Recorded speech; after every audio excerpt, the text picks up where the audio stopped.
Hello everyone, welcome back to my channel M H SET paper one. तर सर्वात महत्त्वाची गोष्ट म्हणजे आपल्याला माहिती आहे की आपल्या महाराष्ट्र सेट एक्झामची तारीख पुढे गेलेली आहे. पण तरी लक्षात ठेवा की परीक्षेची तारीख बदलली आहे, पुढे गेलेली आहे. याचा अर्थ हा नाही की आपण अभ्यास थांबवू. उलट आपल्याला खूप जास्त वेळ मिळाला आहे आता अभ्यासाची तयारी करण्यासाठी, कारण तुम्हाला माहिती नोटिफिकेशन नंतर लगेच 2 महिन्यात एक्झाम ठेवण्यात आलेली होती आणि म्हणून जर आपल्याला वेळही कमी होता. पण जर आता वेळ मिळाला आहे तर आपण याचा चांगला उपयोग करून घेणार आहोत. एक गोल्डन अपॉर्च्युनिटी आपण समजू शकतो, कारण तुम्हालाही माहिती आहे पेपर वनमध्ये आपण जेवढा चांगला स्कोर करतो तेवढंच आपण कट ऑफच्या नियर अबाउट आपल्याला जाण्याचे चान्सेस जास्त असतात. आणि म्हणूनच आजपासून आपण आपल्या चॅनलवर ही PYQची सिरीज स्टार्ट करत आहोत. या सिरीजमध्ये आपण मागील अनेक वर्षांचे प्रश्न अगदी सोप्या भाषेत समजून घेणार आहोत आणि त्यांच्या मागे म्हणजे जसं आपण PYQs कसे सॉल्व्ह करायचे, एलिमिनेशन मेथड म्हणा किंवा काहीतरी लॉजिक्स असतील तर ते यूज करून आपण नेमके कशा प्रकारे PYQ सॉल्व्ह करू शकतो हे सर्व आपण पाहणार आहोत. म्हणून हा व्हिडिओ शेवटपर्यंत नक्की पाहत राहा. तुम्हाला एक्झाममध्ये याचा नक्कीच उपयोग होईल हे मी तुम्हाला सांगते. आणि जर तुम्हाला आजचा व्हिडिओ आवडला किंवा ही सिरीज मी कंटिन्यू करावं असं वाटत असेल तर कमेंट सेक्शनमध्ये मला नक्की कळवा. चला तर मग आता आपण सुरुवात करू. सुरुवात आपण ICT म्हणजेच इन्फॉर्मेशन अँड कम्युनिकेशन टेक्नॉलॉजी या युनिटपासून करत आहोत. त्याचे PYQs आता आपण इथे पाहणार आहोत. तर इथे तुम्ही पाहू शकता आपल्याला फर्स्ट क्वेश्चन दिलेला आहे. Which of the following is the correct chronology of communication technologies. तर संज्ञापन तंत्रज्ञानाच्या खालीलपैकी कोणता कालानुक्रम योग्य आहे. तर इथे तुम्ही पाहू शकता आपल्याला काही नावं दिलेले आहेत, म्हणजेच steel, photography, computer, radio and internet. आणि ह्या चौघींमधून फर्स्ट कोणाचं इन्व्हेन्शन झालेलं आहे आणि लास्ट असं, तर आपल्याला ते क्रोनॉलॉजी इथं शोधायची आहे. तर इझी आहे. लक्ष ठेवा आधी की आपल्याला माहिती आहे की आधी कम्प्युटर आलेलं आहे आणि त्यानंतर इंटरनेट आलंय. जर या दोन कन्सेप्ट आपल्याला आधीच्या माहिती नसतील तर आपण आधी ते पाहू, कारण आधी इन्व्हेन्शन कम्प्युटरचं झालं नंतर इंटरनेटचं झालंय. तर इथे तुम्ही पाहू शकता ऑप्शन बी आणि ऑप्शन सी मध्ये आधी कम्प्युटर दिलंय नंतर इंटरनेट दिले, म्हणजे आपले ऑप्शन ए आणि ऑप्शन डी इथेच आपण एलिमिनेट केले. आता या दोनही ऑप्शन मधून आपल्याला आपलं करेक्ट आन्सर शोधायचं आहे. तर राहिलं रेडिओ आणि स्टील फोटोग्राफी. स्टील फोटोग्राफी म्हणजेच स्थिर छायाचित्रण. तर हे जे काही आहे स्टील फोटोग्राफी याचं इन्व्हेन्शन झालेलं आहे 1822 मध्ये, 1822 मध्ये हे आलेलं आहे. आणि रेडिओ 1895 मध्ये आलेला आहे. हे मी तुम्हाला इयर्स याचे सांगते कारण हे लक्षात ठेवा, आपल्याला मोस्टली संगणक, इंटरनेट हे आपण माहिती आहे पण हे लक्षात ठेवा. आणि जे काही स्थिर छायाचित्रण आहे हे तुम्ही वर्डवरून पण एक लक्षात आणू शकता की कॅमेराज वगैरे सर्व आता आलेले आहेत, आधी हे काही नव्हतं. कुठे तुम्ही मूवीजमध्ये किंवा असं ऐकलं पण असेल की आधी एक बॉक्स असायचा, त्याच्यामधून काहीतरी लाईट आणि मग ते पडद्यावर यायचं, असा काहीसा प्रकार स्थिर छायाचित्रणामध्ये होता. आणि तो रेडिओच्या आधीच आलेला आहे आणि त्यानंतर रेडिओ लॉन्च झालेला आहे. आणि म्हणूनच आपलं ऑप्शन सी इथे या प्रश्नाचं बरोबर उत्तर असणार आहे. तर तुम्ही पाहू शकता की इयर्स आपल्याला लक्षात नसले तरी एवढं काही हार्ड नसतं, फक्त आपण व्यवस्थित जे ऑप्शन्स दिलेले आहे त्यांच्यावर विचार करायचा. आधी तर एलिमिनेट होत असतील तर ते करून टाकायचं, म्हणजे कन्फ्यूज आपण कमी होतो आणि तेवढंच आपलं उत्तर बरोबर येतं. नेक्स्ट क्वेश्चन आपण पाहणार आहोत. ऑगस्ट 2015 मध्ये हा विचारण्यात आलेला होता. On the basis of structure and function identify the odd man out from the following. तर आपल्याला काही रचना आणि कार्य दिलेले आहेत आणि त्या निकषांवर गटात न बसणारा शब्द इथे ओळखायचा आहे. तुम्ही ते पाहू शकता दिलेलं काय, फेसबुक, जीमेल, मायस्पेस, ऑपक्रूट आणि लिंक्डइन हे दिलेलं आहे. तर इथे आपल्याला टोटल 5 गोष्टी दिलेल्या आहेत पण ऑप्शन्स 4 आहेत. तर यामधून आता आपल्याला पाहायचं आहे की कशामध्ये काइंड ऑफ सिमिलॅरिटी आहे आणि वेगळं काय आहे ते. तर तुम्ही इथे पाहू शकता लिंक्डइन, मायस्पेस, फेसबुक या सोशल नेटवर्किंग साईट्स आहेत. मोस्टली आपण सर्व फेसबुक, लिंक्डइन या गोष्टी यूज करत असतो. मायस्पेस जरी जरा नवीन वाटत असेल पण ही पण एक सोशल नेटवर्किंग साईटच आहे.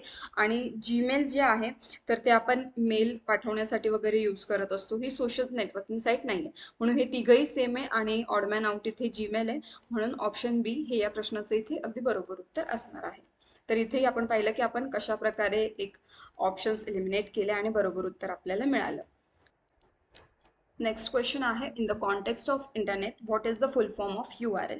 इंटरनेटच्या संदर्भात URL या इंग्रजी लघुरूपाचे विस्तारित रूप काय. तर मी यापूर्वीही तुम्हाला सांगितलंय की फुल फॉर्म आपल्याला किती इम्पॉर्टंट आहे. एक्झाममध्ये बऱ्याच वेळा आपल्याला different kinds of short form दिलेले असतात आणि त्याचे फुल फॉर्म विचारण्यात येतात. म्हणून तेही तुम्ही मी सांगेल एका पेजवर व्यवस्थित नोट डाऊन करून ठेवा, त्याचा तुम्हाला एक्झाममध्ये नक्कीच उपयोग होईल. तर आता आपण URLचा फुल फॉर्म पाहणार आहोत. तर ॲक्च्युली इथे URLचा फुल फॉर्म दिलेला नाही आहे प्रॉपर, इथे युनिव्हर्सल दिलेलं आहे त्यांनी. पण URLचा जो फुल फॉर्म आहे तो आहे युनिफॉर्म रिसोर्स लोकेटर. म्हणून हे व्यवस्थित लक्षात ठेवा, इथं एकही ऑप्शन आपल्याला करेक्ट दिलेले नाही आहे, पण URLचा फुल फॉर्म आहे युनिफॉर्म रिसोर्स लोकेटर. तर हे तुम्ही लिहून ठेवू शकता, म्हणजे तुम्हाला इझी जाईल एक्झाममध्ये. नेक्स्ट आहे question number 46. Which of the following software is use to process and analyse quantitative data. तर संख्यात्मक तथ्यावर प्रक्रिया करण्यासाठी व विश्लेषण करण्यासाठी खालीलपैकी कोणते सॉफ्टवेअर वापरले जाते असं आपल्याला विचारले. तर तुम्ही इथे पाहू शकता, आपल्याला क्वांटिटेटिव्ह म्हटलेलं आहे, काहीतरी क्वांटिटी असणार आहे. आपण क्वांटिटीवरून हे पाहिलेलं होतं की क्वालिटेटिव्ह डेटामध्ये क्वालिटी पाहिली जाते, क्वांटिटेटिव्हमध्ये क्वांटिटी म्हणजे रिलेटेड टू नंबर्स किंवा काही फिगर्स असं असणार आहे. तरी आपण एक एक ऑप्शन समजून घेऊ, म्हणजे आपल्याला कळेल हे. तर याचं जे काही आन्सर आहे ते आधी तुम्हाला सांगते मी, SPSS. इथे पण तुम्हाला लक्षात येईल की याचा फुल फॉर्म जर तुम्हाला माहिती असेल तर हे उत्तर तुमच्यासाठी इझी जाईल, कारण SPSS म्हणजे statistical package for the social science. तर काहीतरी स्टॅटिस्टिकल पॅकेज आहे, म्हणजेच रिलेटेड टू काही संख्या आहे, क्वांटिटी आहे. तर हे आपण सहज लक्षात आलं असतं जर माहीत नसेल तरी, पण इम्पॉर्टंट आहे फुल फॉर्म. आणि नंतर आपल्याला जे काही दिलेलं आहे क्वार्क एक्सप्रेस, तर हे एक डेस्कटॉप पब्लिशिंग साईटसाठी उपयोग होतो, याचा काही संबंध नाही आहे. क्रोम दिलेलं आहे, तर क्रोम आपलं जे ब्राउझर आहे ते वेब ब्राउझर आहे, म्हणून याचा पण इथे काही उपयोग नसणार आहे. आणि हे SSQN पण इथे नाही येणार, म्हणून option B SPSS statistical package for the social science हे अगदी बरोबर उत्तर आपल्या या प्रश्नाचं इथे असणार आहे, ऑप्शन बी. पुढचा प्रश्न आहे ऑगस्ट 2015 मध्येच विचारण्यात आलेला होता. In the context of computer based word processing a typeset font set particularly used for Indian languages including Hindi and Marathi, which can be easily used across different softwares and operating system without the help of the converter, is called as. संगणक आधारित शब्द प्रक्रियांच्या संदर्भात हिंदी आणि मराठीसह भारतीय भाषांसाठी विशेषत्वाने बनवलेल्या आणि कोणत्याही ऑपरेटिंग सिस्टीमवर तसेच सॉफ्टवेअरवर कन्व्हर्टर सॉफ्टवेअरच्या मदतीशिवायही वापरता येऊ शकणाऱ्या फॉन्ट सेटला काय म्हणतात असं त्यांनी आपल्याला इथे विचारलंय. हा प्रश्न अप्रॉक्सिमेटली 2 ते 3 वेळा रिपीट झालेला आहे. यापूर्वीचीही जी मी ICTची PYQची सिरीज घेतली आहे त्यात तुम्ही पाहिलं असेल, तर मी तिथे सांगितलं होतं की रिलेटेड लँग्वेज आलं की जी कन्वर्ट करते, किंवा आपण कुठेही बसून वेगवेगळ्या लँग्वेजेसमध्ये संवाद साधू शकतो वगैरे. तर असं काहीही आलं तर ते युनिकोड मी तुम्हाला सांगितलं आहे, ते आहे हे कन्व्हर्टर युनिकोड, की ज्याचा उपयोग आपण करत असतो. म्हणून हा व्यवस्थित लक्षात ठेवा, युनिकोड म्हणजे काय आहे. हा शब्द पण तुम्ही लक्षात ठेवा, 2025 मध्ये पण याच्यावरच फक्त क्वेश्चन चेंज केलेला आहे, पण आन्सर आपला युनिकोडच होतं. तर मी सांगितलंय की PYQs किती इम्पॉर्टंट आहे, प्रश्न विचारण्याची पद्धत वेगळी असते बऱ्याच वेळा, पण आपल्याला जर आपण ऑप्शन्सचा व्यवस्थित अभ्यास केलेला असेल तर नक्कीच आपल्याला उत्तर शोधायला कठीण नसतं जात. पुढचा प्रश्न आहे 2015चाच आहे. In the context of computing and internet identify the correct pair from the following. तर संगणन व इंटरनेटच्या संदर्भात खालीलपैकी कोणती जोडी योग्य आहे असं आपल्याला इथे त्यांनी विचारलं आहे. तर तुम्ही इथे पाहू शकता, फर्स्ट दिलेला आहे आपल्याला TB, मेमरी स्टोरेज युनिट असं त्यांनी इथे म्हटलेलं आहे. नेक्स्ट आहे play store operating system, pixel colour enhancing facility आणि USB अँटीव्हायरस. तर याच्यातली बरोबर करेक्ट पेअर विचारले आपल्याला. ओके, मग आता आपण पाहूया. तर तुम्ही इथे पाहू शकता की प्ले स्टोर ऑपरेटिंग सिस्टीम म्हटलेलं आहे, पण ती एक ऑपरेटिंग सिस्टीम नाही. ऑपरेटिंग सिस्टीम म्हणजे कोणती, आपलं अँड्रॉइड आहे, विंडोज आहे, ह्या ऑपरेटिंग सिस्टीम असतात. प्ले स्टोर ही ऑपरेटिंग सिस्टीम नाही आहे, म्हणून हे ऑप्शन इथे कट झालं. नंतर म्हटलं त्यांनी पिक्सेल कलर एनहान्सिंग फॅसिलिटी. तर पिक्सेल मी तुम्हाला यापूर्वी सांगितलं की एक डिजिटल इमेज जी असते त्याचं स्मॉलेस्ट युनिटला आपण पिक्सेल म्हणत असतो, म्हणून हे पण रॉंग झालं.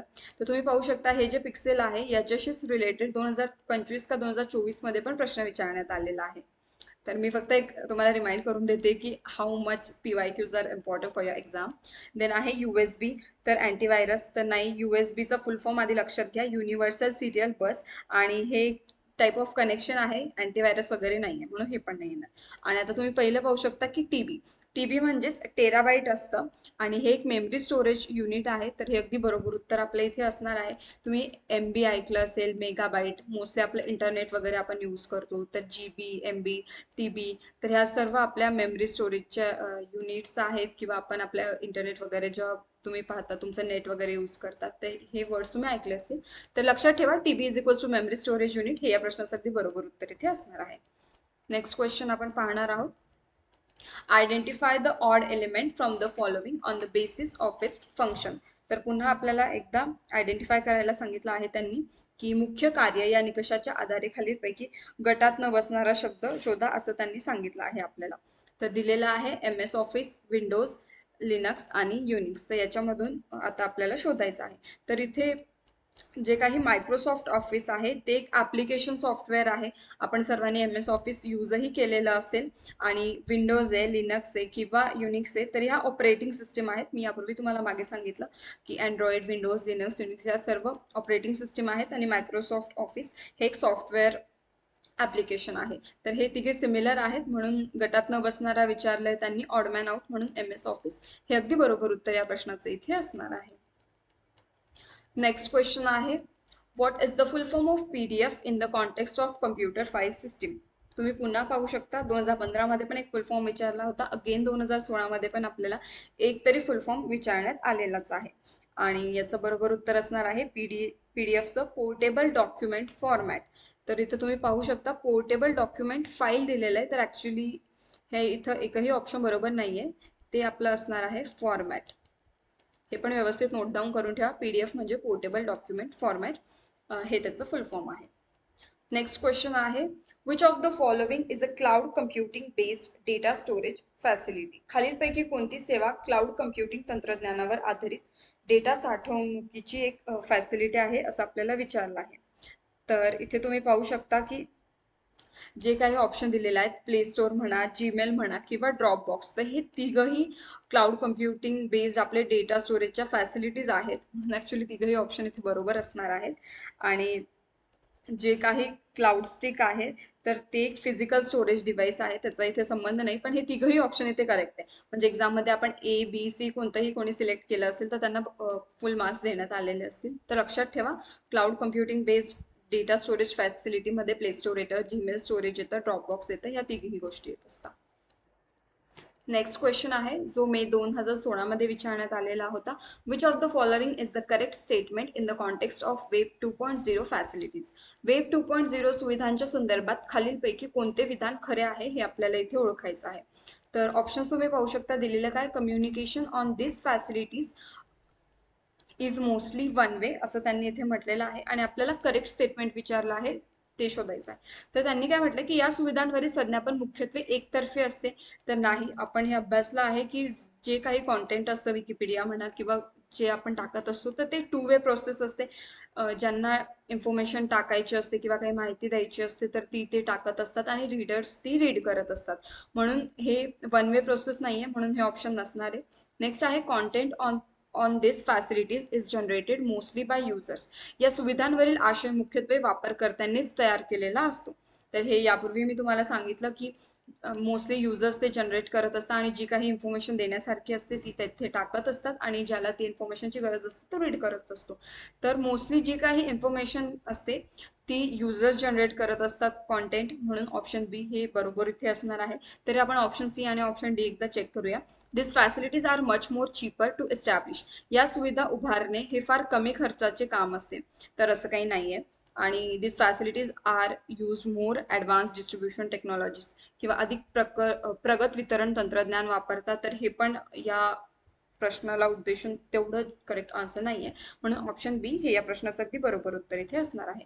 नेक्स्ट क्वेश्चन आपण पाहणार आहोत. Identify the correct pair from the following. एक बरोबर जोडी आपल्याला इथे ओळखायची आहे.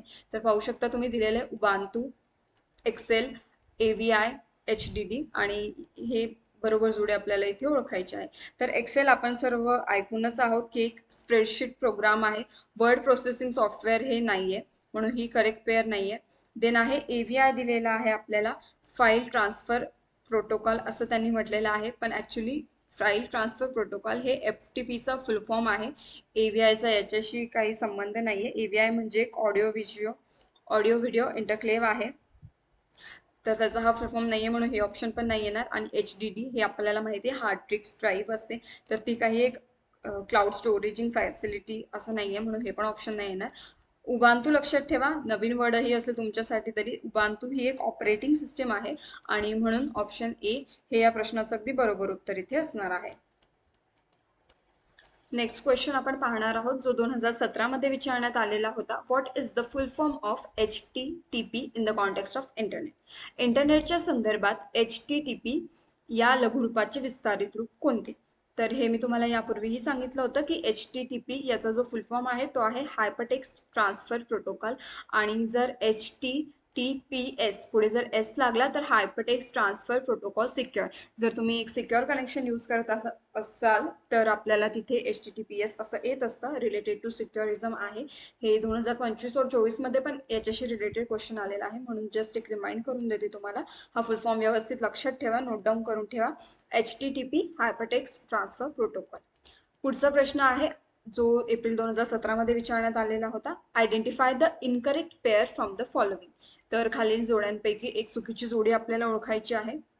तर पहिली जोडी दिलेली आहे JPG ग्राफिक फाईल. तर ही एक इमेज रिलेटेड आहे. JPG वगैरे आपण बऱ्याच वेळा ऐकलेलं आहे, ती ग्राफिक फाईल आहे. तर ही बरोबर आहे. आपल्याला चुकीचं शोधायचं आहे म्हणून हे येणार नाही. नेक्स्ट आहे TTF. ऍक्च्युली TTFचा जो फुल फॉर्म आहे तो आहे ट्रू टाईप फॉन्ट फाईल असा असतो, वर्ड टेक्स्ट फाईल नसते.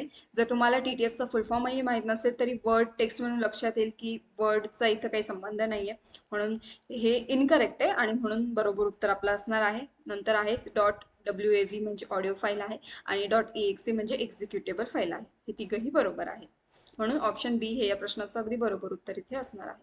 नेक्स्ट क्वेश्चन आहे जो क्वेश्चन नंबर 45 तुम्ही पाहू शकता. Identify the correct ascending order of the units of digital memory. तर डिजिटल साठवण एकाकांचा खालीलपैकी कोणता चढता क्रम बरोबर आहे असं आपल्याला विचारलं आहे. चढता म्हणजे आपल्याला लहान्यापासून मोठ्यापर्यंत जायचं आहे आणि ते क्रम इथे शोधायचे आहे. तर हे युनिट्स तुम्ही ऐकून असणार. MB म्हणजे मेगाबाईट म्हणजे आपलं MB असतं, पेटाबाईट PT, गिगाबाईट GT आणि टेराबाईट TB. तर पेटाबाईट किंवा गिगाबाईट एवढं ऐकून नसाल, पण मेगाबाईट MB ऐकलं असेल. TB आपण मोबाईल वगैरे घेताना पण मोस्टली किती TBचा आहे किंवा स्टोरेज हे ते सगळ्या गोष्टी आपण हे नोन आहेत आपल्याला. तर हे आता आपल्याला लहान्यापासून मोठ्या युनिट पर्यंत जायचं आहे. तर याची जी काही बरोबर क्रोनॉलॉजिकल ऑर्डर असणार आहे ती इथे ऑप्शन डी दिलेला आहे. फर्स्ट येतं मेगाबाईट, देन येतं गिगाबाईट, मग येतं टेराबाईट म्हणजेच TB आणि त्यानंतर जे आहे मोठं ते अजून आहे पेटाबाईट. तर ऍक्च्युली ही सिक्वेन्स स्टार्ट कुठून होते? बीट पासून चालू होते. बीट असतं, नंतर निब्बल असतं, हे व्यवस्थित नोट डाऊन करून ठेवा. नंतर बाईट असतं आणि त्यानंतर असतं किलोबाईट KB, जे तुम्ही ऐकून असाल KB पण हे किलोबाईट. त्यानंतर मग येतं आपलं MB मेगाबाईट, देन येतं गिगाबाईट, टेराबाईट, पेटाबाईट. ह्या सर्व अशी ही क्रोनॉलॉजिकल ऑर्डर आहे, व्यवस्थित नोट डाऊन करून ठेवा. सध्या तरी या प्रश्नाचं उत्तर इथे according to our options option D बरोबर उत्तर इथे असणार आहे. नेक्स्ट क्वेश्चन आहे. In the context of internet the facility in which the server application allows many user to create and edit pages on the website through their browser is called as. तर इथे आपल्याला विचारलं आहे की इंटरनेटच्या संदर्भात अनेक वापरकर्त्यांना एखाद्या वेबसाईटवर एखादे नवीन वेब पेज निर्माण करण्यासाठी किंवा संपादित करण्याची मुभा देणाऱ्या सर्व्हर ऍप्लिकेशनच्या सुविधाला काय म्हणत असतात? तर हे अगदी वाचूनच आपल्याला लक्षात आलं असेल की या प्रश्नाचं बरोबर उत्तर डी असणार आहे, विकी. विकी म्हणजेच आपलं विकिपीडिया. तुम्हाला माहिती आहे विकिपीडियावर आपण बरेच युजर्स आहे की जे क्रिएट करू शकता, पेजेस एडिट करू शकता त्यांच्या ब्राउझरने, म्हणून ऑप्शन डी विकी म्हणजेच विकिपीडिया हे बरोबर उत्तर इथे असणार आहे. नेक्स्ट क्वेश्चन आहे जो एप्रिल 2017 मध्येच विचारण्यात आलेला होता. Identify the correct chronology of the internet facilities from the following. तर कोणाचं आधी इन्व्हेन्शन झालं त्याप्रमाणेच आपल्याला इथे शोधायचं आहे. इथेही तुम्ही पाहू शकता दिलेलं आहे आपल्याला IMDb, गुगल, लिंक्डइन आणि यूट्यूब दिलेलं आहे. तर जे काही IMDb आहे ते रिलेटेड टू एक मूवीजशी रिलेटेड आहे. इंटरनेट मूवी डेटाबेस असं म्हटलं जातं. मूवीजला रेटिंग वगैरे हे देत असतं. तर IMDbचं जे इन्व्हेन्शन आहे ते झालेलं आहे 1990 मध्ये झालेलं आहे. त्यानंतर गुगल आलेलं आहे 1998 मध्ये आणि मग लिंक्डइन आलेला आहे 2003 मध्ये. लक्षात ठेवा यूट्यूबच्या आधीही लिंक्डइन आलेला आहे 2003 मध्ये आणि नंतर यूट्यूब आलेला आहे 2005 मध्ये. हे व्यवस्थित लक्षात ठेवा आणि म्हणून ऑप्शन ए हे या प्रश्नाचं अगदी बरोबर उत्तर इथे असणार आहे. तर हे जे काही वर्ष आहेत ते नोट डाऊन करून ठेवा. IMDbचा फुल फॉर्म मी तुम्हाला सांगितला, इंटरनेट मूवी डेटाबेस, म्हणून ऑप्शन ए हे बरोबर उत्तर इथे असणार आहे. पुढचा प्रश्न आहे. पुढीलपैकी योग्य जोडी ओळखा, identify the correct pair from the following. तर आपल्याला आता काही हे नावं दिलेले आहेत, जसं की गुगल आहे, हॉटमेल आहे, विकिपीडिया आहे, युट्यूब आहे आणि त्यांच्या फाउंडर्सची नावं दिलेली आहेत. तर त्यातली कोणती जोडी बरोबर आहे, करेक्ट आहे ते आपल्याला ओळखायचं आहे. तर गुगलसाठी त्यांनी बिल गेट्स म्हटलेलं आहे, म्हणून हे ऑप्शन रॉंग असणार आहे, कारण गुगल हे सर्गे ब्रिन आणि लॅरी पेज यांनी फाउंड केलेलं आहे. देन आहे हॉटमेल. हॉटमेल हे टिम कुक यांनी नाही तर सबीर भाटिया यांनी फाइंड केलेलं आहे, म्हणून हे पण नाही येणार. आणि देन आहे विकिपीडिया, जिमी वेल्स. तर हे अगदी बरोबर उत्तर इथे असणार आहे, option C Wikipedia, Jimmy Wales. हे तुम्ही असंही लक्षात ठेवू शकता, विकिपीडियाची स्टार्टिंग डब्ल्यू पासून होते आणि जे विकिपीडियाचे फाउंडर आहेत तिथे कुठेतरी डब्ल्यू असं आहे. म्हणजे अशा प्रकारे लक्षात ठेवू शकता. जस्ट तुम्हाला एक सांगते, विकिपीडिया, जिमी वेल्स आणि युट्यूब त्यांनी म्हटलंय रिचार्ड स्टॉलमॅन, पण नाही, युट्यूब जे आहे ते जावेद करीम स्टेफचेन हे त्याचे फाउंडर आहेत. म्हणून या प्रश्नाचं उत्तर आपलं ऑप्शन सी इथे अगदी बरोबर असणार आहे. पुढचा प्रश्न आहे जो जानेवारी 2018 मध्ये विचारण्यात आलेला होता. Identify the incorrect pair from the following. पुन्हा एकदा आपल्याला चुकीची जोडी इथे ओळखायची आहे. तर TTF त्यांनी म्हटलेलं आहे फॉन्ट फाईल. हे तुम्हाला मी यापूर्वीही सांगितलं, तुम्ही पाहू शकता वरतीच आपण पाहिलं की TTF true type font file, म्हणून हे बरोबर आहे. आणि आपल्याला इनकरेक्ट पेअर शोधायचे आहे. देन आहे वेव्ह ऑडिओ फाईल. तर हो, हे पण अगदी बरोबर आहे. JPG ग्राफिक फाईल, हे पण बरोबर आहे. .exe चं त्यांनी दिलेलं आहे एक्सक्लुझिव्ह डेटा फाईल. आणि आपण हे वरच पाहिलं, तुम्हाला एकदा मी दाखवून देते, लक्षात येईल की जे लास्ट इयर विचारलेलं असतं ते किती इम्पॉर्टंट आहे. बघा, सेम ऑप्शन्स आहेत, फक्त हे जे ऑप्शन आहे इथं आपल्याला एक्झिक्युटेबल हे बरोबर आहे आणि तिथं त्यांनी चुकीचं दिलेलं आहे. बाकी ऑप्शन्सही ॲज इट इज दिलेले आहे. म्हणून PYQs किती इम्पॉर्टंट आहे हे लक्षात ठेवा. तर इथे त्यांनी एक्सक्लुझिव्ह दिलेलं आहे, पण ते एक्झिक्युटेबल आहे आणि म्हणून हे रॉंग असणार आहे आणि आपल्याला तेच शोधायचं होतं, चुकीची जोडी. म्हणून ऑप्शन डी हे या प्रश्नाचं बरोबर उत्तर इथे असणार आहे. पुढचा प्रश्न आहे find the correct pair from the following. तर खालीलपैकी आपल्याला अचूक जोडी इथे आता शोधायची आहे. तर इथे जी काही अचूक जोडी आहे ती येणार आहे option B. 1 megabyte is equals to 10⁻6 असतं, म्हणून ऑप्शन बी हे या प्रश्नाचं बरोबर उत्तर इथे असणार आहे. नेक्स्ट क्वेश्चन आहे, in the context of internet what is the full form of FTP. इंटरनेटच्या संदर्भात FTP या संज्ञेचे विस्तारित रूप आपल्याला विचारले आहे. तर तुम्ही पाहू शकता की दरवर्षी एक तरी प्रश्न पुन्हा पुन्हा तुम्हाला सांगते, कारण तुम्ही व्यवस्थित एक्झामला जायच्या आधी हे सर्व जे काही शॉर्ट फॉर्म आहे याचं एक पेज घ्या, त्याच्यावर सर्व शॉर्ट फॉर्म लिहून घ्या आणि रोज एकदा तरी रीड करत जा, म्हणजे तुमच्या निदान लक्षात तरी राहील की कशाचा फुल फॉर्म काय आहे आणि तुम्हाला एक्झामला ते इझी जाईल. तर जो काही FTPचा फुल फॉर्म आहे तो आहे file transfer protocol. Option D file transfer protocol हे या प्रश्नाचं बरोबर उत्तर इथे असणार आहे. पुढचा प्रश्न आहे, the principle that internet service provider and government regulator should treat all the data on internet as the same importance. लक्षात ठेवा, सेम इम्पॉर्टन्स म्हटलेलं आहे. And not discriminate or charge differently by user, content, website etcetera is called as. तर इंटरनेटवरील सर्व माहितीला जो काही डेटा असतो तो इंटरनेट सेवा पुरवठादाराने व सरकारी नियामकाने सारखेच महत्त्व द्यावे. त्यात वापरकर्ता, आशय, वेबसाईट आदी निकषांच्या आधारे भेदभाव करू नये किंवा वेगवेगळे शुल्क आकारू नये या तत्वासाठी इंग्रजीत कोणती संज्ञा वापराल हे आपल्याला इथे विचारलं आहे. तर इथे तुम्ही पाहू शकता की शब्दावरूनच लक्षात येते की एक सेम म्हणतात, एक सिमिलॅरिटी द्या की कोणालाही भेदभाव करू नका असं वगैरे. आणि इंटरनेटच्या संदर्भात विचारलं आहे त्यांनी, म्हणून ते डिजिटल नाही ना, नेट इंटरनेट, म्हणून हे दोन घ्या. आणि प्रायोरिटी नाही येणार की प्रायोरिटी द्या असं नाही म्हटलंय त्यांनी, की म्हटलंय की सगळ्यांना सेम निकषांच्या आधारे ते वेगवेगळे शुल्क आकारू नका आणि सारखं ठेवा, तर न्यूट्रल ठेवा, नेट न्यूट्रॅलिटी. म्हणून ऑप्शन डी नेट न्यूट्रॅलिटी हे अगदी बरोबर उत्तर या प्रश्नाचं इथे असणार आहे. पुढचा प्रश्न आहे, अगेन 2018 मध्येच विचारण्यात आलेला होता. Which of the following is the correct chronology of the internet facilities. पुन्हा आपल्याला पाहायचं आहे की कोणतं इन्व्हेन्शन कधी झालेलं आहे आधी वगैरे काइंड ऑफ. तर इथे तुम्ही पाहू शकता दिलेलं आहे अमेझॉन, गुगल, स्नॅपचॅट आणि फेसबुक दिलेलं आहे. आपण सर्व स्नॅपचॅट, फेसबुक, गुगल, अमेझॉन या गोष्टींशी नोनच आहोत आणि याचं बरोबर उत्तर असणार आहे option D Amazon, Google, Facebook, Snapchat. तर जे काही अमेझॉन आहे ते 1994 मध्ये आलेलं आहे. देन गुगल आलेलं आहे आपलं 1998 मध्ये, फेसबुक आलेलं आहे 2004 मध्ये आणि स्नॅपचॅट आत्ताच 2011 मध्ये आलेलं आहे. एकदा आपण फाउंडर्स पण यांचे लक्षात ठेवा की अमेझॉनचे जे आहेत ते जेफ बेझोस आहेत, गुगलचे सर्गे ब्रिन लक्षात ठेवा, फेसबुकचं नाव मोस्टली माहिती असेल मार्क झुकरबर्ग, आणि देन आहेत स्नॅपचॅटचे बॉबी मर्फी अँड इव्हान. तर हे पण लक्षात ठेवा, म्हणजे ऑप्शन्स जे दिलेले आहेत त्याच्यावरून आपण अजून डेटा कलेक्ट करू शकतो. एक्झामला त्याचा उपयोग होणार आहे नक्कीच आपल्याला. पुढचा प्रश्न आहे identify the correct pair from the following.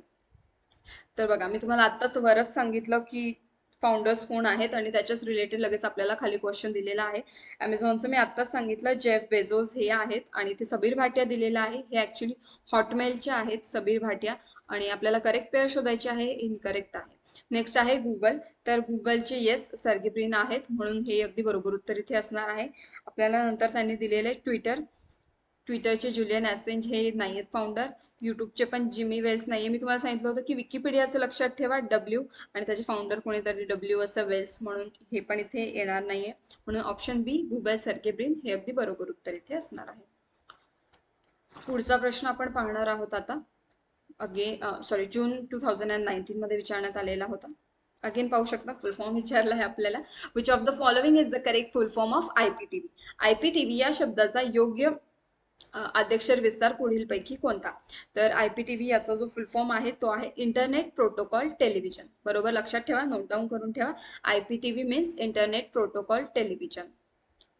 Next question आहे the world's first computer ENIAC was developed in the year. जगातील पहिला संगणक एनियाक या वर्षी विकसित झाला. तर हे आपण आधीही पाहिलं यापूर्वी की 1945 मध्ये जगातील पहिला कम्प्युटर डेव्हलप झाला. असं लक्षात ठेवा की 47 मध्ये स्वातंत्र्य मिळालं आणि त्याच्या 2 वर्षापूर्वी पहिलं कम्प्युटर डेव्हलप झालं. इझी जाईल, 1945 लक्षात राहत असेल तर छानच आहे. पुढचा प्रश्न आहे which communication service has been recently closed in India. तर भारतात पुढीलपैकी कोणती संवाद सेवा नुकतीच बंद करण्यात आलेली आहे असं आपल्याला इथे विचारलं आहे. तर आपण इथे ऑप्शन्सनेच पाहू शकतो की लँडलाईन आता जास्त नाही पण तरी कुठेतरी काहीतरी प्रमाणात चालूच आहे. पोस्टल सर्व्हिस टपाल सेवा ही अजून चालू आहे, फॅक्स पण चालू आहे, पण जे काही तार आहे टेलिग्राम ही सर्व्हिस बंद करण्यात आलेली आहे इंडियामध्ये आता, आणि म्हणून ऑप्शन सी हे या प्रश्नाचं अगदी बरोबर उत्तर इथे असणार आहे. नेक्स्ट क्वेश्चन आपण पाहणार आहोत. For recruitment as a school teacher in Maharashtra one must enrol himself herself on the web portal. तर ते वेब पोर्टल विचारलं आपल्याला की महाराष्ट्रात शिक्षक म्हणून नोकरी करू इच्छिणाऱ्यांनी स्वतःची माहिती पुढीलपैकी कोणत्या संकेतस्थळावर नोंदवणे आवश्यक आहे. तर याचं आय थिंक आन्सर्स ऑलमोस्ट सगळ्यांना माहितीच असेल, कारण जे आता सेट देत आहेत त्यातले खूप सारे कॅन्डिडेट्स असे असतील की ज्यांनी टेट दिलेली असेल आणि स्वतःचं पवित्र पोर्टलवर रजिस्ट्रेशन केलेलं असेल. म्हणून ऑप्शन डी पवित्र हे अगदी बरोबर उत्तर आपल्या या प्रश्नाचं असणार आहे. पुढचा प्रश्न आहे जून 2019 मध्येच विचारण्यात आलेला होता. Which statement among the following is not correct with respect to National Digital Library of India. तर भारतीय डिजिटल राष्ट्रीय ग्रंथ संग्रहालय संदर्भात पुढीलपैकी कोणते विधान योग्य नाहीये असं आपल्याला विचारलं आहे. NDL नॅशनल डिजिटल लायब्ररी बद्दल विचारलं आहे. हे आपल्याला माहिती नसेल तरी आपण एकदा ऑप्शन्स रीड करू, त्यावरून तुम्हाला लक्षात येऊनच जाईल. तर बघा पहिलं काय म्हटलेलं आहे त्यांनी की it is a project by department of technology. तर हे लक्षात ठेवा, जे काही NDL आहे नॅशनल डिजिटल लायब्ररी आहे ती प्रोजेक्ट जो आहे तो डिपार्टमेंट ऑफ टेक्नॉलॉजीचा नाहीये, तर तो प्रोजेक्ट बाय IIT खरगपूर जे आहे Indian institute of technology Kharagpur यांचा प्रोजेक्ट आहे. म्हणून आपला ऍक्च्युली ऑप्शन एच इथे बरोबर आहे, कारण आपल्याला रॉंग फाइंड आउट करायचं आहे. आणि नेक्स्ट जे काही दिलेलं आहे की एक खिडकी शोध सुविधा असलेला हा शैक्षणिक संदर्भ साहित्याचा आभासी साठा आहे. तर हो, ही एक व्हर्च्युअल रिपॉझिटरी आहे. नेक्स्ट आहे it is friendly to differently abled learners. तर हे ग्रंथालय दिव्यांग अभ्यासकांना सहजपणे वापरता येते आणि या ग्रंथालयाचा विकास भारतीय तंत्रज्ञान संस्था IIT खरगपूर इथून करण्यात आलेला आहे. येस, तर तुम्ही ऑप्शन डी पण पाहू शकता की IIT खरगपूर त्यांनी इथं दिलेलं आहे आणि इथं पण डिपार्टमेंट ऑफ टेक्नॉलॉजी म्हटलेलं आहे फक्त, पण ते ऍक्च्युली IIT खरगपूर हे बरोबर आहे इथं, आणि म्हणून ऑप्शन ए हे रॉंग स्टेटमेंट या प्रश्नाचं इथे असणार आहे. तर yes, we are done with this. तर आय होप हा व्हिडिओ तुम्हाला व्यवस्थितरित्या समजला असेल की आपण कशा प्रकारे हे PYQ सॉल्व्ह करतो आणि किती इम्पॉर्टंट आहेत ते. व्हिडिओ आवडला असेल तर लाईक करायला आणि सबस्क्राईब करायला विसरू नका. आणि असंच जर अजून तुम्हाला कॉन्टेंट हवं असेल रिलेटेड टू PYQs तर कमेंट सेक्शनमध्ये नक्कीच कळवा. थँक्यू.